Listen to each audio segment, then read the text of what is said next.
এবার ইসলামী বিপ্লবী guard corps বাহিনী সম্প্রতি তাদের নৌবাহিনীর জন্য একটি আধুনিক ভূগর্ভস্থ ক্ষেপণাস্ত্র কমপ্লেক্স এবং একটি ভাসমান শহরের উন্মোচন করেছে। 18 জানুয়ারি মেহের নিউজ এজেন্সির প্রকাশিত এক প্রতিবেদনে এই তথ্য জানা যায়। উন্মোচন অনুষ্ঠানে উপস্থিত ছিলেন আইআরজিসি প্রধান মেজর জেনারেল হোসেইন সালামি এবং আইআরজিসি এর নৌবাহিনীর কমান্ডার জেনারেল আলী রেজা তানসিরি।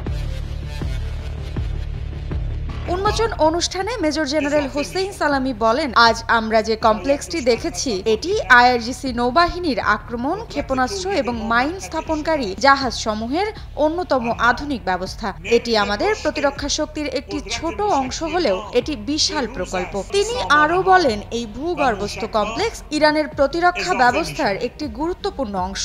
ভবিষ্যতে আরও উন্নত প্রযুক্তি ও সরঞ্জাম আমাদের প্রতিরক্ষা ব্যবস্থায় যুক্ত হবে। এই ভাসমান শহরটি আইআরজিসি নৌবাহিনীর জন্য একটি উল্লেখযোগ্য অর্জন।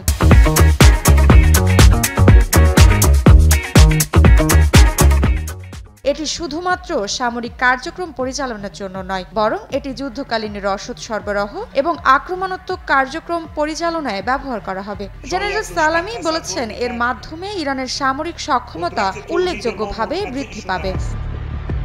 নতুন এই ক্ষেপণাস্ত্র কমপ্লেক্স এবং ভাসমান শহর ইরানের প্রতিরক্ষা ব্যবস্থার জন্য একটি গুরুত্বপূর্ণ অগ্রগতি হিসেবে বিবেচিত হচ্ছে। এতে দেশের সামরিক প্রস্তুতি এবং প্রতিরোধ ক্ষমতা আরও সুদৃঢ় হবে। ইরানের সামরিক বাহিনী মনে করে এই উদ্যোগগুলো তাদের আঞ্চলিক ও আন্তর্জাতিক নিরাপত্তা রক্ষায় সহায়তা করবে।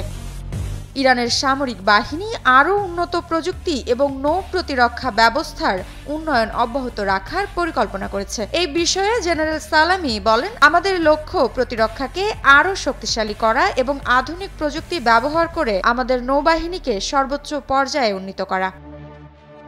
বিশ্বের বিভিন্ন সামরিক বিশ্লেষকরা মনে করছেন, ইরানের এই উদ্যোগ তাদের সামরিক শক্তিতে একটি নতুন মাত্রা যোগ করেছে। তবে এই নিয়ে আঞ্চলিক প্রতিদ্বন্দ্বী দেশগুলোর মধ্যে উদ্বেগ দেখা দিতে পারে। এই উন্নয়ন ইরানের সামরিক অগ্রগতির একটি দৃষ্টান্তমূলক উদাহরণ হিসেবে চিহ্নিত হচ্ছে। আইআরজিসির এই সাফল্য ইরানের প্রতিরক্ষামূলক শক্তি বৃদ্ধির পাশাপাশি তাদের কৌশলগত অবস্থান আরও মজবুত করবে। মৃত্তিকা বিশ্বাস, নিউজ 24।